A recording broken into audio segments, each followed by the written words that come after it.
ဘုရားတပည့်တော်လည်းဆောက်ထားချင်ပါသေးတယ်ဗျာ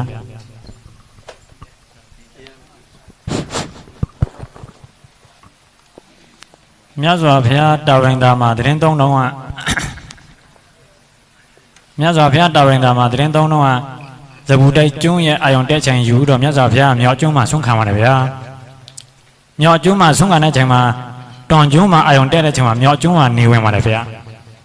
ဒါပေမဲ့မြတ်စွာဘုရားမြောက်ကျွန်းမှာပဲဆုံးခံပြီးတော့ဖုံးပါတယ်ဗျာအဲဒါကြောင့်မို့ဇဘူတိုက်ကျွန်းအလယ်မြစ်စမဒေတာရဲ့အာယုံတက်ချိန်ကိုယူပြီးတော့တခြားအရာဒေတာနေမမြင်ရတဲ့ဒေတာကိုလည်းပဲမြတ်စွာဘုရားတာဝန်တာမှာဓမ္မစကြာအဘိဓမ္မာတရားဟောတော့ကျင့်တဲ့ထုံးစံတိုင်းကျင့်မယ်ဆိုရင်ရမလို့တပည့်တော်အောင်မိတ်မိပါတယ်ဗျာ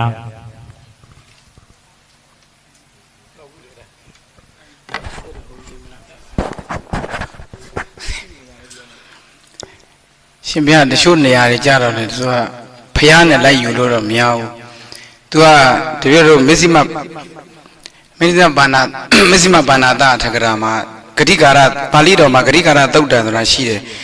အဲ့ဒီမှာအာပတ္တိဝေလာဆိုတာဘုရားရှင်ကိုယ်တော်မြတ်အတွက်မဟုတ်ဘူးတဲ့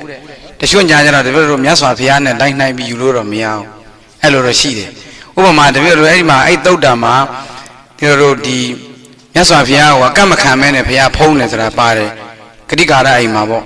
အဲ့ဒါနဲ့ပတ်သက်ပြီးတော့အဲ့ဒီမှာထကရာကအဲ့လိုဖတ်ရှစ်ပေးထားတယ်ဘုရားရှင်ကိုယ်တော်မြတ်မှာအာပတ်ဆိုတာမရှိဘူးတဲ့အသိခါဘုတ်ပြညတ်တယ်ဆိုတာယဟန်တော်တွေအတွက်ပဲဆိုပြီးတော့အဲတချို့ညာကြတော့မြတ်စွာဘုရားနဲ့နှိုင်းရှင်လို့တော့မရဘူးလို့ဒီလိုအဲ့လိုတော့ယူဆတယ်ဗျာဘယ်လိုတော့ရှင်ဘုရားတို့အမြင်နဲ့ပြန်ဆွေးနွေးလို့ရပါတယ်သူအာရုံကတော့ပြည့်တော့သူအသွားအလာရဆိုရင်ဒါဒီသူ့နေရာသူ့ဒေသနဲ့ပဲဒီအာရုံနဲ့သွားရမယ်လို့ပဲသူကအဲ့လိုပဲ